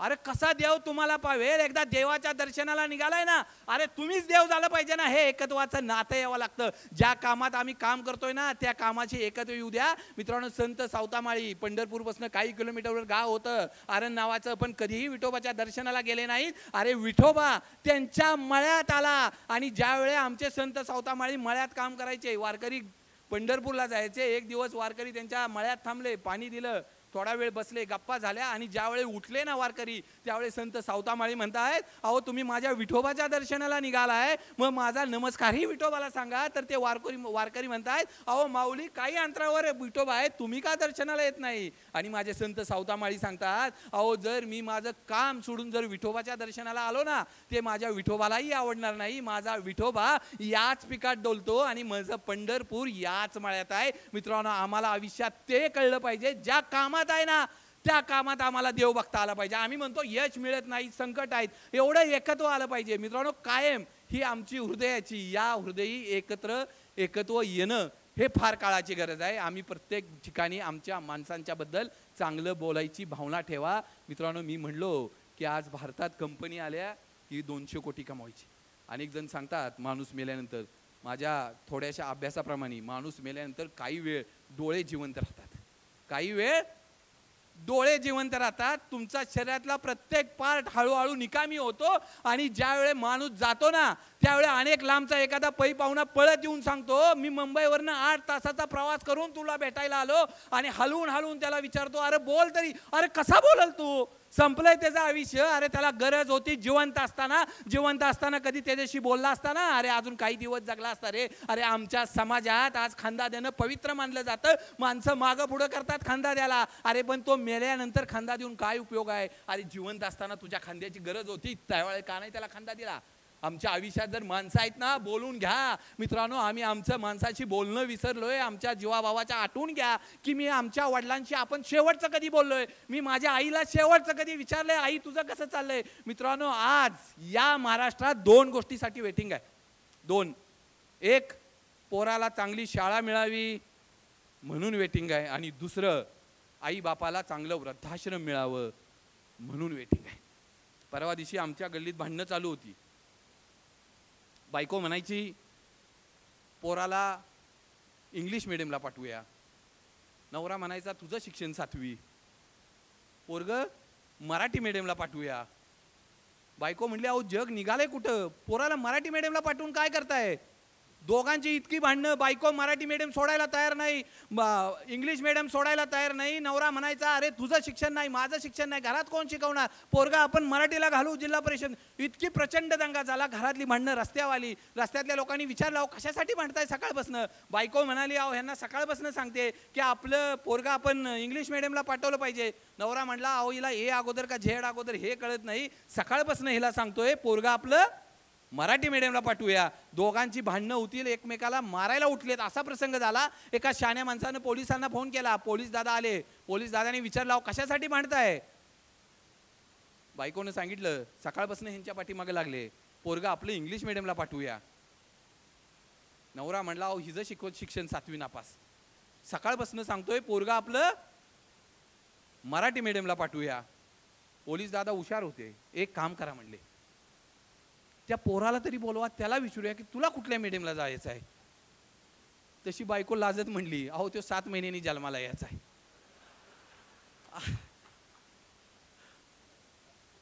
मला म्हणजे जी जन्माला आलं नाही त्याला चांगली शाळा मिळावी म्हणून आम्ही जीवाचं रान करतोय. अरे लक्षात घ्या, ज्या पोरासाठी सगळं करताय ना, ती पोरग जर चांगलं निघालं ना तर शून्यातनं विश्व निर्माण करेल. आणि पोरग जर नालायक निघालं ना, तुमची किती कोट्यावधी रुपयाची प्रॉपर्टी असू द्या, महिन्यात नाही फुकली तर विचारा, काही करू नका. पोरग फक्त कर्तृत्वाने मोठं व्हावं तेवढे संस्कार द्या. आम्ही जर म्हणतो ना हे नावाव करतो, सगळे देवापेक्षा त्या पोराला जास्त भीतो. सगळं करतो पोरासाठी करतो, हे करतो ते करतो, आणि जेवढं कमवलंय ना एक एक एक करून तीही पोराच्या नावावर एका मिनिटात करून जातो. आणि 13व्याला पोरं भांडतात, घर कोणाच्या नावावर करायचं. आयुष्यात आम्ही सगळं करतो, एखादं कमी करा. अरे परवा दिवशी आमच्या पोरांची परिस्थिती अशी झाली की एका पोरानं बापाचा पगार 25,000, पोरगं कॉलेजला जायला लागलं. कॉलेजला गेल्यानंतर वडिलांना घरी येऊन म्हणलं, बाबा मित्रांच्याकडे सगळे आयफोन आहे, मला पण आयफोन घेतला पाहिजे. बाप म्हणला, अरे माझा पगार 25,000, बाळा कुठनं घेणार आहे मी एवढा मोठा फोन, नाही घेऊ शकत. पोरगं म्हणलं, तुमच्याच्यानं काही होतच नाही. बाप म्हणला, अरे नाही व्हायचं आपल्याच्यानं, आपण बघू कधीतरी. जर आपण आत्ता एवढा 1.5 लाखाचा जर आत्ता फोन घेतला तर आपण जगायचं कसं, खायचं कसं. पोरगा बापाच्या अंगावर गेलं. तसं आई म्हणली, अहो बघा काय जमतंय का. तसं बापाने 4 ठिकाणी पैसे मागून बघितले. आई म्हणली, अहो सावकाराकडे मागून बघा, इकुलतंय काय बरं वाईट करून घेईल. आणि त्या पायी बापाने सावकारालाही हात पसरले. त्या सावकारानेही दारात उभं केलं नाही. बापानं हाताश होऊन पोराला सांगितलं, पोरा नाही आपण काही करू शकत. त्यावेळी पोरगं म्हणालं, तुमच्याच्यानं काहीच होत नाही. आणि त्या पोरानं मोबाईलला स्टेटस ठेवला, नाद केला आणि वाया गेला आणि आयुष्याचा शेवट केला. अरे बापाच्या जीवावर कसली मस्ती करायची आहे. मस्ती करायची आहे ना स्वतःच्या जीवावर करायची असती. अरे बाप काय, आम्ही काय 16 काय 17 काय 18 घ्या, पण स्वतःच्या जीवावर बापाच्या नाही. काही करायचं आहे ना स्वतःच्या जीवावर म्हणा ना. अरे माझा बाप 2 व्हीलरवरनं फिरत होता, मी बापाला 4 व्हीलरमधनं गावात फिरवीन. अरे माझा बाप भाड्याच्या घरात राहत होता, त्या बापाला बंगल्यात घेऊन गेल्याशिवाय राहणार नाही. अरे बाप माझा 13 तास काम करतो, त्या बापाला सुखाचे दिवस दाखवीन. ही स्वतःची हिंमत लागते. अरे माझा बाप जरी गरिबीत जन्मलाय ना, त्या बापाला फक्त गरिबीत मरून देणार नाही, एवढा विश्वास आपल्यावर पाहिजे. कुणा जीवाव करतो मित्रांनो. हकनाक आमच्या पोरांना कळना झालंय आई बाप काय करतात, संकट काय असतात. त्याला कारण आहे, मी मगाशी म्हणलो, आई बापच. 2 गोष्टीसाठी वेटिंग आहे. पोरांची शाळा आणि वृद्धाश्रम. जावा पुण्या मुंबईत बघा एकदा, चांगली AC रूम मिळावी, आई बापानं सुखात राहावं म्हणून वृद्धाश्रमाला वेटिंग आहे. अरे ज्या आईनं 9 महिने 9 दिवस आम्हाला पोचला असेल, त्या आईसाठी वेटिंग आहे, त्या बापासाठी वेटिंग आहे. आम्हाला काय वाटतं हे असंच मिळालंय आम्हाला? अरे ती आईची देण आहे आमच्या. तुमचा श्वास जो चालू आहे ना, ती देखील त्या आईची देण आहे. एखादा काटा लागला तरी आमच्या डोळ्यात पाणी येतं. मग त्या आईनं तुम्हाला जन्माला घालताना किती वेदना सहन केल्यात एकदा विचार करा, त्यावेळी कळलं आई काय असते. मित्रांनो, कधीपासून प्रेम करते? अरे तुम्ही जन्माला याच्या अगोदरपासनं ती मरेपर्यंत तुमच्यावर प्रेम करते. अरे त्या मृत्यूच्या दारेत येऊन तिनं तुम्हाला जन्म दिलाय आणि आपल्या आईला चांगलं वृद्धाश्रम मिळावं म्हणून आम्ही विनंती करतो. आम्ही त्या रेक्टरला म्हणतो आईला चांगली रूम पाहिजे. कशाची? वृद्धाश्रमाची.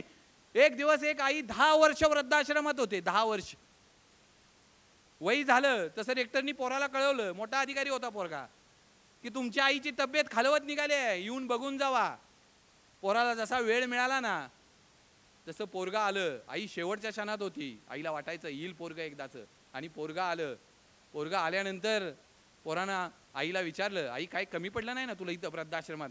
आई म्हणाली, बाळा मला इथं काही कमी पडलं नाही, पण बाळा एक कर, ह्या प्रत्येक वृद्धाश्रमाच्या रूम मध्ये तेवढा AC लावून घे. पोरगा म्हणला, आई अगं आयुष्याच्या शेवटच्या क्षणात आहे, कधी फॅन नाही मागितला आणि आज म्हणते AC लावून घे, कशासाठी पाहिजे? त्यावेळी आई म्हणते, बाळा तुला लहानाचं मोठं करताना नाही ना आम्ही उन्हाळा बघितला नाही, पावसाळा नाही बघितला, हिवाळा नाही बघितला. तुझ्या वडिलांनी आणि मी रात्रंदिवस कष्ट करून असल्या उन्हात असल्या पावसाळ्यात तुला लहानाचा मोठं करून तुला अधिकारी बनवला.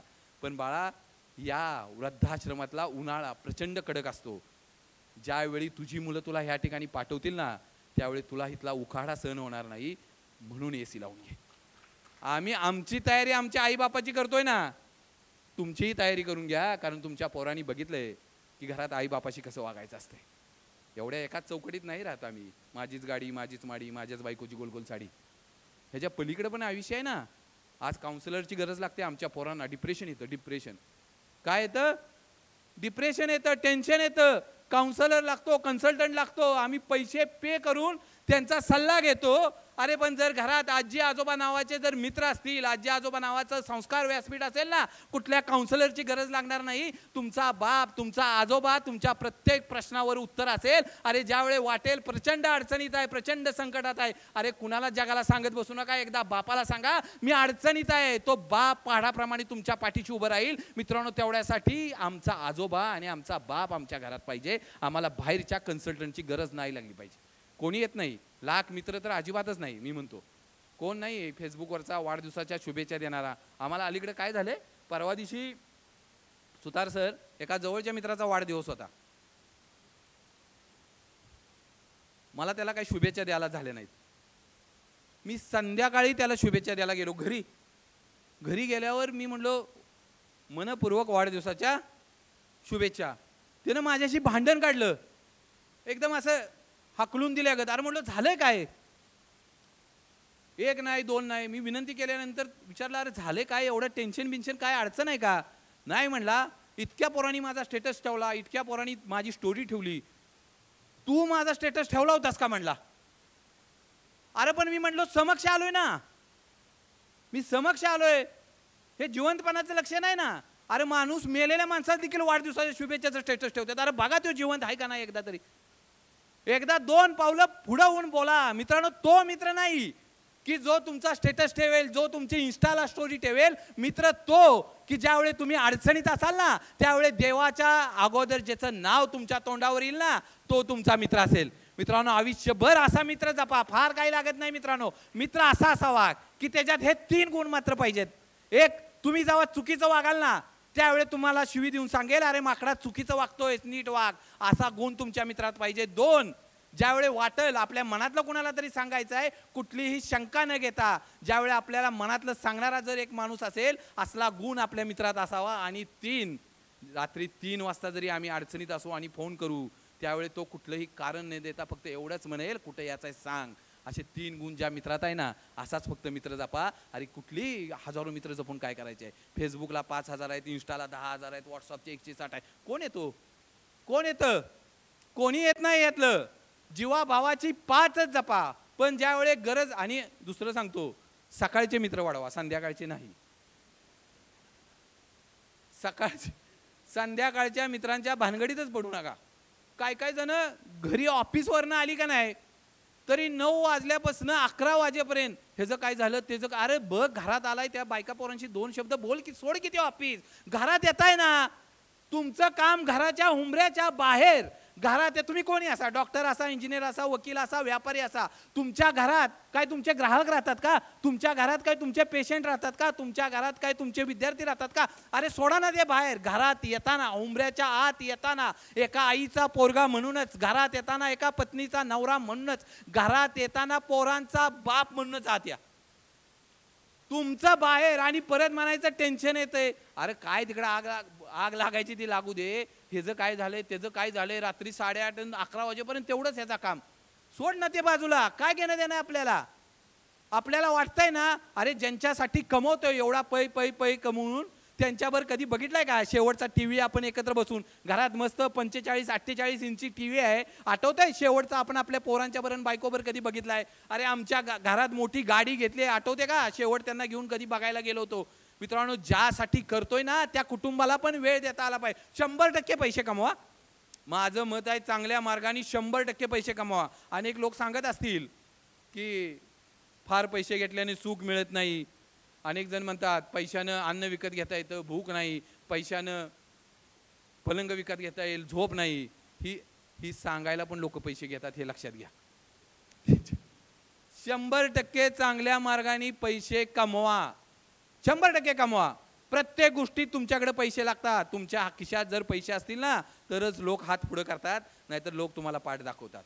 मित्रांनो, प्रत्येक गोष्टीत पैसे लागतात. आईची औषधांना आहे, पोरांची फी भराय, कशात पैसे लागत नाहीत. मग 100% आम्हाला पैसे लागतात, पण ज्यांच्यासाठी पैसे कमवतोय ना त्यांना तरी आपण वेळ देता आला पाहिजे. मित्रांनो, एक सर्वे झाला. सर्वे झाल्यानंतर ICU मधल्या जे सिरियस पेशंट होते, शेवटच्या घटकेत होते, अशा 500 पेशंटना विचारण्यात आलं की आयुष्याच्या शेवटच्या क्षणात तुम्हाला कशाची खंत वाटते? त्यातल्या 80% लोकांनी सांगितलं आम्हा पैसे कमवले, पण आम्ही आमच्या कुटुंबाला वेळ द्यायला कमी पडलो. जे कमवतोय त्याचा आनंद आमच्या कुटुंबावर आम्हाला घेता आला पाहिजे, नाहीतर आयुष्यात पै पै करत बसतो आणि ज्यांच्यासाठी कमवलंय ना त्यांना माघारी ठेवून जातो. आयुष्यातली प्रत्येक घटना आमच्या कुटुंबावर आम्हाला आनंदानं व्यक्त करता आली पाहिजे. काय काय कराल? मोबाईल हात वर करू नका. दुसरं, एका जवळच्या माणसाला माफ करा. आणि तिसरी एक गोष्ट सांगतो, आपण मोबाईल नंतर ज्या माणसाला जास्त वेळ देतो त्याला एकदा चेक करा. मैत्री चेक करा. तुम्ही कुठं बसताय ह्याला एकदा चेक करून घ्या ना. 4 नालायक माणसाच्यात बसवा तर 5वे नालायक तुम्ही असता. आम्हाला सकाळी चणे जेव्हा मंदिरात दिले जातात, काय होतो त्याचा? प्रसाद होतो ना. तेच चणे रात्री बारमध्ये दिले, काय होतो? तेच चणे आहेत, फक्त कुठं गेले ह्याच्यावर त्याची किंमत ठरते. पाण्याची बॉटल आम्ही गाड्यावर घेतली, किती रुपयाला मिळते? 15 रुपयाला मिळते. तीच पाण्याची बॉटल ज्यावेळी आम्ही 3 स्टारला घेऊ 150 रुपयाला मिळते. तीच पाण्याची बॉटल एअरपोर्टला घ्या किंवा 5 स्टारला घ्या, ती पाण्याची बॉटल कमीत कमी 200-250 रुपयाला जाते. पाणी ती कंपनी, ती बॉटल ती फक्त कुठं ठेवल्या यावर त्याची किंमत ठरले. मित्रांनो, आपली मित्र कोण हे एकदा चेक करा ना. तुम्ही 4 चांगल्या लोकांच्यात बसला तर 5वे चांगले तुम्ही असाल, हे लक्षात घ्या. मित्रांनो, आयुष्यात आम्ही कुणावर आहोत, आमची मैत्री काय, नाहीतर आमचे मित्र असे नसावेत की जे काय म्हणेल तुला जमायचं नाही, तुला झेपायचं नाही, तुझ्याच्यानं व्हायचं नाही. असले मित्र आजूबाजूला ठेवूच नका की जे कायम निगेटिव्ह सांगतात. मित्र असा पाहिजे जेव्हा आम्ही अडचणीत असू तेव्हा आम्हाला सांगेल तुला 100% जमेल, तू या संकटाच्या छताडावर पाय देतील. असे पॉझिटिव्ह मित्र आपल्या आजूबाजूला ठेवा. तोंड पडलेले आणि एरंडेल तेल पडलेले तर अजिबातच आजूबाजूला ठेवू नका. काही जण बघा सारखं असं म्हणतात ह्या जगात काहीच चांगलं होत नाही असं त्यांची इच्छा असते. एवढं वाईट तोंड करून सांगतात, असं काय वाटतं की आपणच जाऊन आत्महत्या करावी की इथं काहीच चांगलं चाल. अरे ठेवा ही लांब. आयुष्यातल्या प्रत्येक गोष्ट मित्रांनो, आत्ताचा क्षणच फक्त तुमचा आहे. मी मागाही सांगितलं, उद्याचा क्षण तुम्हाला हसवा येणार आहे का रडवा येणार आहे हे तुम्हालाही माहीत नाही. आयुष्यातले चांगले क्षण तुम्हाला सेव्ह करता येत नाहीत, आणि आयुष्यातले वाईट क्षण तुम्हाला डिलीट करता येत नाही. आत्ताचा क्षण फक्त तुमच्या हातात आहे, तो फक्त आनंदाने जगून घ्या. मित्रांनो, एवढाही विश्वास ठेवू नका कशावर. आम्ही 5-5 आणि एका वर्षाचा रिचार्ज मारून ठेवलाय सगळा. अरे कशावर विश्वास ठेवलाय? उद्याचा क्षण बघू का नाही याची गॅरंटी नाही. उद्या उठलो तर देवाचे आभार माना, देवा माझा श्वास चालू आहे. आणि मित्रांनो, तो दिवस आनंदानं जगा. सगळं व्यवस्थित होणार आहे, काही अडचणीचं होणार नाही.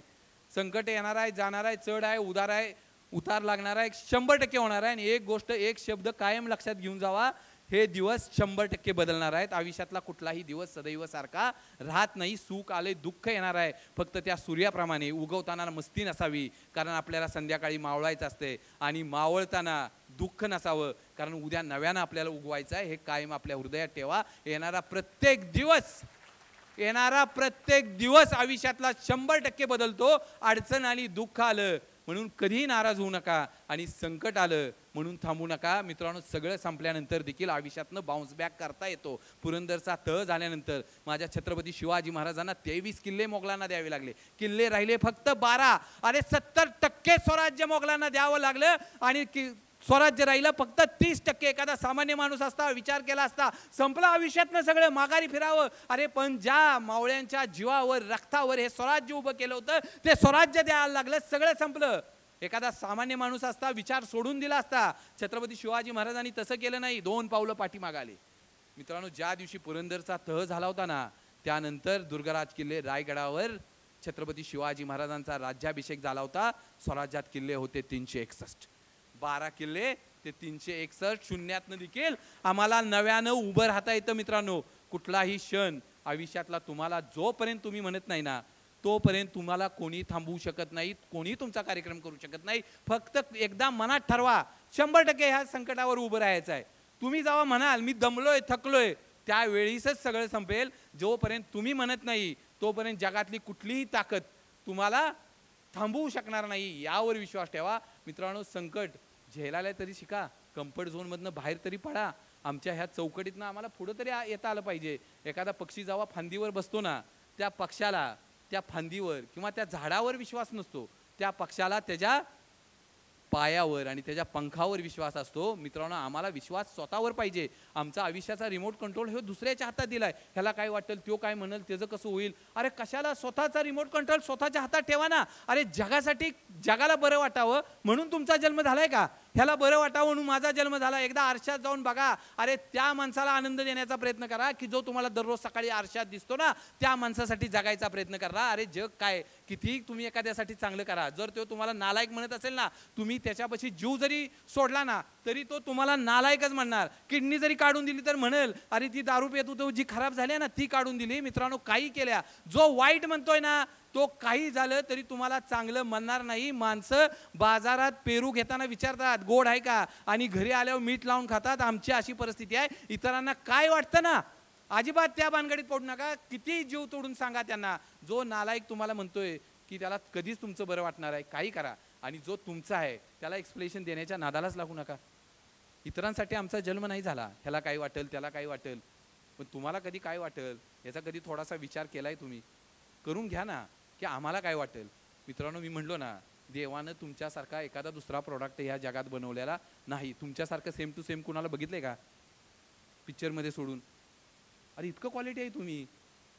देव खरा प्रोडक्ट बनवतच नाही सुतार साहेब, बनवतच नाही. देवानं दुसरा प्रोडक्ट तुमच्यासारखा जन्मालाच घातला नाही. पिक्चरमध्ये डुप्लिकेट असेल, पण तुमच्या हाताच्या रेषा जगातल्या कुठल्याही माणसाची मॅच होऊ शकत नाहीत. तुमच्यासारखा सेम माणूस जगात नाही. मग स्वतःवर विश्वास ठेवायला अडचण काय? स्वतः कोण आहे का विसरतो आम्ही. मित्रांनो, आयुष्यातल्या स्वतःवर एकदा विश्वास ठेवून बघा. हे जग जिंकायची ताकद तुमच्यात आहे, हे कायम लक्षात घ्या. 3 गोष्टी करा. काय काय? मोबाईल, हो काय, एक का सांगतोय, व्याख्यान तुम्ही ऐकावं आणि खाली पायऱ्या सोडताना सोडून द्यावं, अशी परिस्थिती नको. उद्या कुणीतरी जरी मला सांगितलं, सर तुमचं ऐकलं आणि 5 मिनिटं आमच्या पोरानं ना बायकोनं बंद केलं, तरी ह्या व्याख्यानाचं सार्थक आहे. कुठेतरी परिवर्तनाची ही पाहिजे. आणि दुसरं, एका जवळच्या माणसाला माफ करा. आणि तिसरं, कानाला लागणारी चेक करा. काय सांगतोय?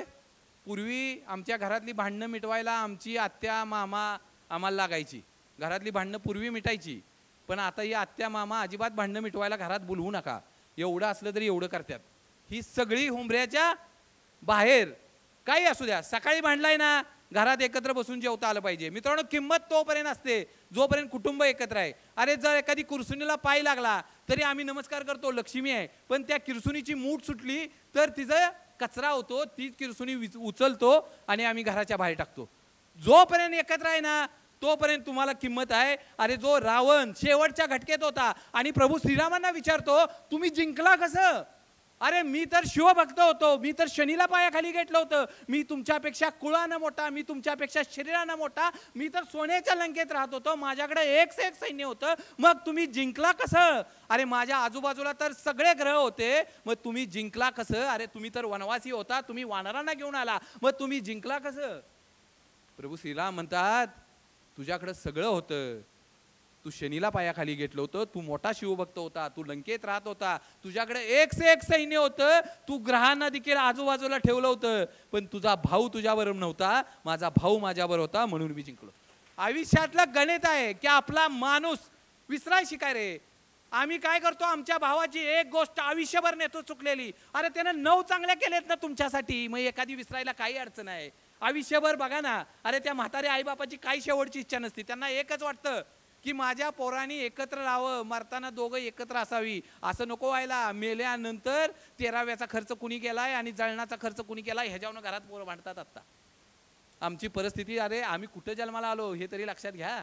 अरे आम्ही त्या मातीत जन्माला आलो ना जिथं माझे ज्ञानेश्वर माऊली जन्माला आले, जिथं तुकोबाराया जन्माला आले, त्याच मातीत आज वृद्धाश्रम वाढली. ही सगळ्यात दुर्दैवाची गोष्ट आहे. अरे आईबाप मेले तरी आता पोरं येत नाहीत, पोरं सांगतात व्हिडिओ कॉलवर दाखवा. अरे आई मेली तर थोरला येतो आणि बाप मेला तर धाकटा येतो. इतका आमच्या पोरांना वेळ नाही. पोरांना इतकंही कम्फर्ट बनवू नका की पोरं तुम्हाला उद्या विसरतील. सक्षम बनवायचं आहे ना पोरांना, संस्काराने बनवा. देवापेक्षा वाटतं पोर पोर पोर सारखं. आई ट्रिपला जरी बसवाय गेली पोराला गाडीमध्ये, तरी ड्रायव्हर काकाला सांगते पोराला मधी बसवा.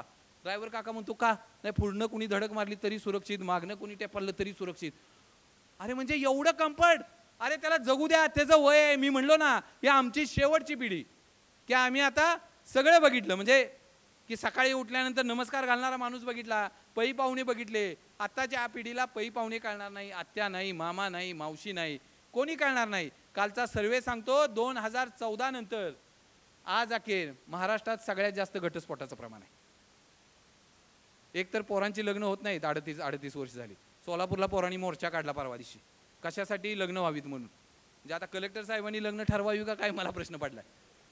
हा अरे माझ्या छत्रपती शिवाजी महाराजांनी 50 वर्षात स्वराज्य निर्माण केलं. काही गावांची वतनदारी ते 361 किल्ल्यांचं स्वराज्य या मातीत निर्माण केलं ना. 450 वर्ष झाली तुमच्या आमच्या हृदयात जिवंत आहेत. अरे जगात अनेक राजा झाले, बादशाह झाले, अलेक्झांडर झाला, सीझर झाला, नेपोलियन झाला, काळाच्या पडद्याआड गेले, परंतु छत्रपती शिवाजी महाराज 450 वर्षानं तुमच्या आमच्या हृदयात आहे. मित्रांनो, आयुष्य फक्त 50 वर्षाचं. अरे Alexander, Caesar, Napoleon Chhatrapati Shivaji महाराजांच्या पेक्षा कैक पटीने मोठे होते, कैक पटीने त्यांच्या राज्याच्या सीमा होत्या. मग छत्रपती शिवाजी महाराज का लक्षात मला सांगा. मित्रांनो, मी मागाशी सांगितलं, छत्रपती शिवाजी महाराज तुमच्या आमच्या काळजात एवढ्यासाठी जगातल्या कुठल्याही राजा, महाराजा, बादशाह आणि सरदारापेक्षा माझ्या छत्रपती शिवाजी महाराजांची जगण्याची नीतिमत्ता जगातल्या कुठल्याही राजापेक्षा श्रेष्ठ होती. कुणालाही उंची नाही. तुम्ही 50 वर्ष आमचे राजे जगले ना, पण 450 वर्ष आज अख्ख्या जगात माझ्या छत्रपती शिवाजी महाराजांची जयंती साजरी केली जाते. मित्रांनो, आम्हाला एवढंच माहीत आहे, छत्रपती शिवाजी महाराजांचा जन्म शिवनेरीवर आणि छत्रपती शिवाजी महाराजांचा राज्याभिषेक दुर्गराज किल्ले रायगडावर. संपलं आमचं. आम्ही आमच्या पोरांना छत्रपती शिवाजी महाराज आमचा वर्तमान काळ का नाही सांगत? एकच सांगा फक्त. मी नेहमी सांगतो, आईच्या आयुष्याचं सार्थक म्हणजे छत्रपती शिवाजी महाराज, आणि छत्रपती शहाजी महाराजांच्या स्वप्नांची स्वप्नपूर्ती म्हणजे छत्रपती शिवाजी महाराज. एवढी 2 आता नाही, लढाया नाहीत परत आम्हाला करायच्या. आता परत आम्हाला गड किल्ले नाही घ्यायचे, लक्षात घ्या. पण आमचं छत्रपती शिवाजी महाराज आमचा भूतकाळ नाही, वर्तमान काळ आहे. आम्ही आमच्या पोरांना अफजलखानाचा वध सांगतो, पण त्यावेळी आम्ही छत्रपती शिवाजी महाराज असे सांगितले का की ज्या दिवशी माझ्या छत्रपती शिवाजी राजांनी त्या अफजलाचा कोतळा काढला, त्याच दिवशी छत्रपती शिवाजी महाराजांनी शिरवळ आणि सुपे स्वराज्यात घेतले. मित्रांनो, पोरग MSIT ला लागलं तरी गावात बॅनर लागतात मोठमोठे, MSIT ला घवघवीत यश. आता काही बॅनर लागायचं पद्धत आहे का? पण एवढं लागतात. आणि स्वराज्यावर आलेलं सगळ्यात मोठं संकट अफजल खान आणि स्वराज्याचं सगळ्यात मोठं यश अफजल खानाचा कोतळा. मित्रांनो, एखादा सामान्य माणूस असता सेलिब्रेट करत बसला असता. छत्रपती शिवाजी महाराजांनी ते केलं नाही. ज्या दिवशी अफजल खानाचा कोतळा काढला ना 10 नोव्हेंबर 1659ला, 28 नोव्हेंबरला छत्रपती शिवाजी महाराजांनी किल्ले पन्हाळगड स्वराज्यात दाखल करून घेतले. फक्त 18 दिवसात. विचार करा, 18 दिवसात आम्ही गड किल्ले आता करू शकत नाही. त्या काळात छत्रपती शिवाजी महाराजांनी 14 ते 15 सुमारे किल्ले या स्वराज्यात दाखल करून घेतले. त्या दिवशी अफजल खान फाडला ना, त्या दिवशी माझ्या छत्रपती शिवाजी महाराजांनी शिरवळ आणि सुपे स्वराज्यात दाखल करून घेतले. आम्ही एवढा ऐकतो, पण आम्ही आमच्या पोरांना हे नाही सांगत की काही येऊ द्या, यश आलं तर तोपर्यंत थांबू नको जोपर्यंत अंतिम ध्येय पूर्ण होत नाही. मित्रांनो, छत्रपती शिवाजी महाराजांना एवढं मोठं यश आलं तरी छत्रपती शिवाजी महाराज थांबले नाही. आणि मित्रांनो, छत्रपती शिवाजी महाराजांना दुःखही होतं की अफजल खान ज्यावेळी स्वराज्यात आला ना, त्याच काळात महाराणी सईबाईंचं निधन झालं. एवढं मोठं दुःख बाजूला ठेवून छत्रपती शिवाजी महाराज अफजल खानाचा कोतळा काढायला बाहेर निघाला. मित्रांनो, आयुष्यात ज्यावेळी अफजल खान आला चालून, छत्रपती शिवाजी महाराजांनाही वाटलं असेल ना, हा रयतेला त्रास देतोय, माझ्या देवदेवतांना त्रास देतोय. त्यांना वाटलं नसेल का जावं आणि तिथं अफजल खानाला फाडावा. छत्रपती शिवाजी महाराजांनी तसं केलं नाही. छत्रपती शिवाजी महाराजांनी अफजल खानाला आपल्या पद्धतीने जावळीच्या खोऱ्यात बोलावला. एखादा पुढचा दंगा करतो का नाही, सारखा आपल्याला शिव्या देतोय, सारखं कटकारस्थान करतोय, सारखं डोक्यात घेत बसायचं नाही कधी. किती त्यानं दंगा करू द्या, किती मस्ती करू द्या, किती आवाज वाढवू द्या, आपण आपला शांत स्वभाव सोडायचा नाही. एखाद्याचा कार्यक्रम करायचा आहे ना, सारखं सारखं नाही. एखाद्याचा कार्यक्रम करायचा आहे आपल्या वेळेनुसार, आपल्या टप्प्यात आणून, प्रत्येक वेळी नाही. छत्रपती शिवाजी महाराजांनी ते केलं. अफजल खानाचा कार्यक्रम केला ना, आपल्या वेळेनुसार, आपल्या ठिकाणी, आपल्या रुबाबात. कुठं बोलवला अफजल खानाला? जावळीच्या खोऱ्यात. वेळ पण छत्रपती शिवाजी महाराजांचं, ठिकाण पण छत्रपती शिवाजी महाराज. मित्रांनो, प्रत्येक ठिकाणी जास्त रखरख करून, जास्त ताण घेऊन, तणाव घेऊन हे आयुष्यातलं डोकं खराब करू नका. उत्तर द्यायचं आहे ना एखाद्याला, तर तुमच्या यशानं द्या ना, कशाला त्याच्या तोंडाला लागताय. मित्रांनो, तुमचा आवाज एवढा मोठा नाही की तुम्ही कुत्र्यापेक्षा चांगलं भुंकू शकाल. नादाला लागू नका, कितीही पुढच्यानं ओरडू द्या, तुम्ही त्याच्यापेक्षा जास्त ओरडणार नाही. आणि माणसं त्यावेळेसच ओरडतात ज्यावेळे तुम्ही काहीतरी यशस्वी झालेला असतात. स्वतःला नशीबवान समजा की लोक तुमच्यावर टीका करतात, तुमची टवाळकी करतात, तुमच्या बाबत कटकारस्थान करत असतील तर स्वतःला नशीबवान समजा, कारण तुम्ही यशस्वी होण्याच्या मार्गावर आहे. भंगार लोकांच्या नादाला कोणी लागत नाही, त्यांना वाईट कोणी बोलत नाही. काहीतरी असेल ना आपल्याकडे चांगलं, लोक टीका कोणावर करतात? ज्याचं काहीतरी कर्तृत्व आहे लोक त्याच्यावर टीका करतात ना. ज्याच्याकडे काही नाही त्याच्या नादाला कोण कशाला लागायच्या भानगडीत पडते. मग सारखी उत्तर का देता? आणि स्टेटसवर तर अजिबातच देऊ नका. स्टेटस बदलून अजिबात देऊ नका. मित्रांनो, स्टेटसच्या नादात आपण सारखं बघतो, एखाद्याचा स्टेटस ठेवला ना आणि ज्याच्यासाठी ठेवला आहे सारखं 200 व्ह्यू झाल्या, बघितलंय का त्यांनी, 500 व्ह्यू झाल्या, जर त्यानं बघितलं नसेल ना, आपली झोप मोड होती. किती ओव्हर थिंकिंग करतो आपण, किती ताण घेतो. बाजूला काढा. आपल्या डोक्यात आपलं ध्येय ठेवलंय ना, जेवढं आयुष्य मिळालंय ते चांगल्या पद्धतीने जगता आलं पाहिजे. मित्रांनो, किती जगलो ह्यापेक्षा कसं जगलो याला महत्व आहे. तुम्ही किती खाल्लं याला महत्व नाही, तुम्हाला किती पचलं याला महत्व आहे. तुम्ही किती अभ्यास केला याला महत्व नाही, तुम्हाला किती कळलं याला महत्व आहे. त्यामुळे तुम्ही किती जगला याला महत्व नाही, तुम्ही कसं जगला याला महत्व आहे. मरत जगण्यापेक्षा जगता जगता मरा हे जर आयुष्यात आम्ही कमवलं तर आमच्यासारखं आयुष्य सुंदर नाही, हे लक्षात घ्या. थांबतोय. काय काय सांगितलं तेवढं सांगा आता.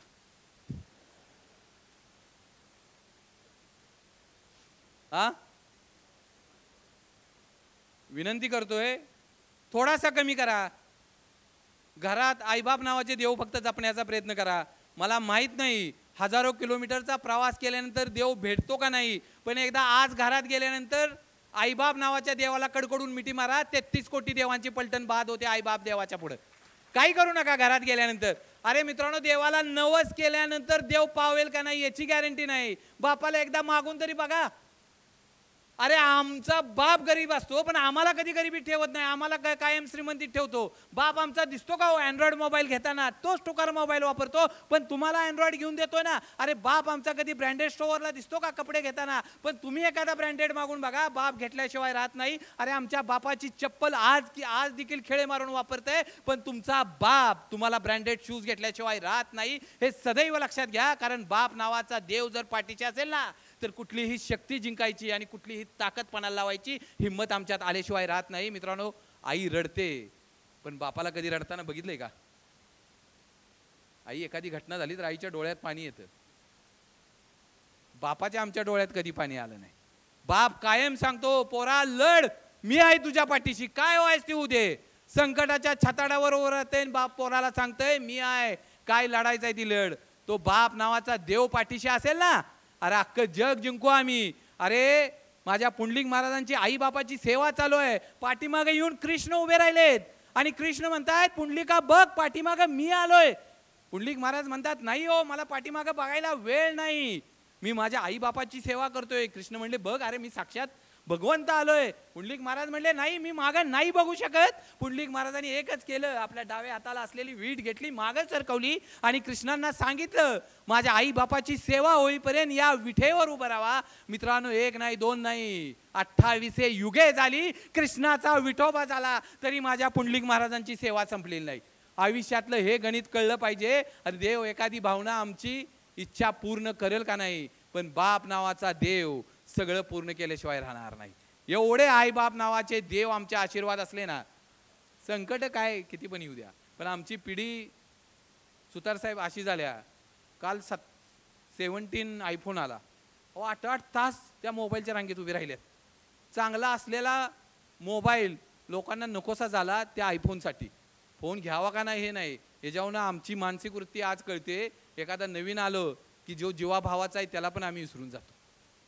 बरोबर आहे ना? हातातला मोबाईल चांगला आहे तुमच्या, विसरून गेलो आम्ही. आयफोन 17 घ्यायला गेलो पण ज्यानं तुम्हाला साथ दिली असेल त्या फोनला तुम्ही विसरला. आमच्या आयुष्यात अशी परिस्थिती येते की ज्यानं साथ दिलंय त्याला विसरतो आम्ही नवीन नात्यासाठी.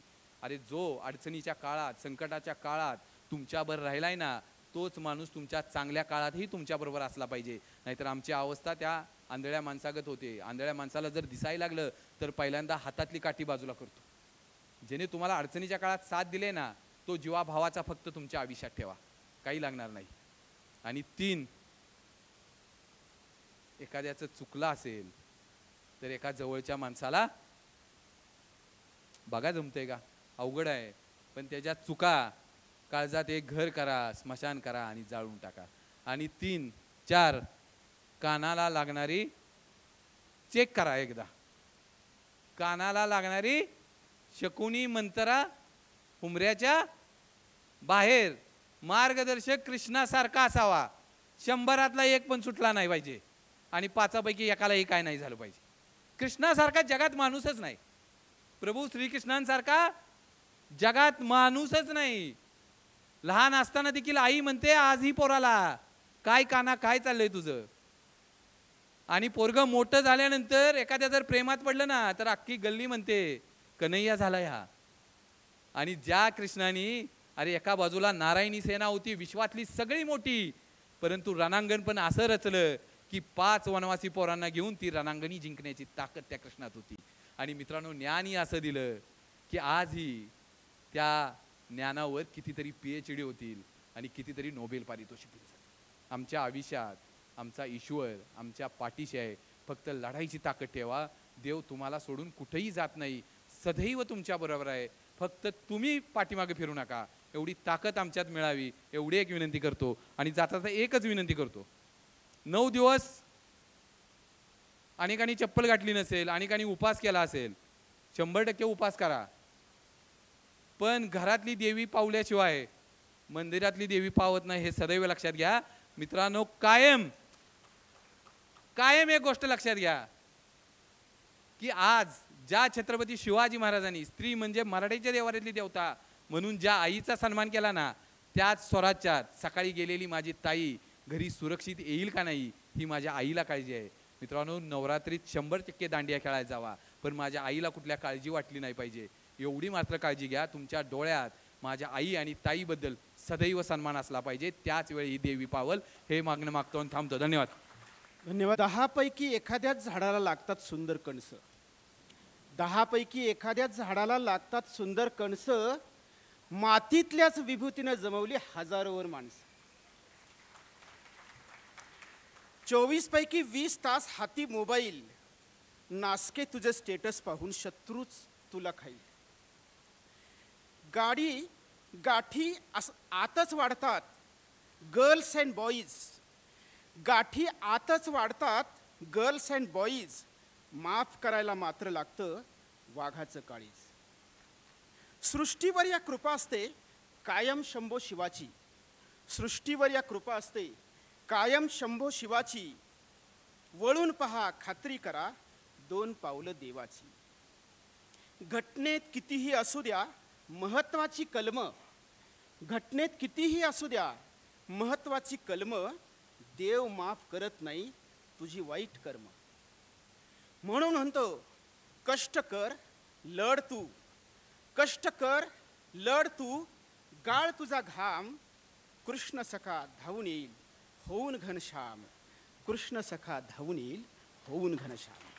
सन्माननीय बाबर सर, वेळेचं महत्त्व, मोबाईलचे दुष्परिणाम, सुखदुःख, संसारातली आव्हानं, नातेसंबंध, कौटुंबिक वाद, आईचे उपकार, विविध सामाजिक समस्या आणि छत्रपतींच्या पराक्रमाने तुम्ही आम्हा सर्वांना प्रेरित केलं.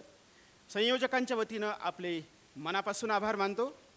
उद्या पुन्हा एकदा नवीन सायंकाळ, नवीन वक्ते, नवीन विषय आणि आपले जाणकार श्रोते. भेटूया उद्या सायंकाळी 6:30 वाजता. धन्यवाद. KMS न्यूज, स्पंदन मरांचे, नाते आपुलकीचे.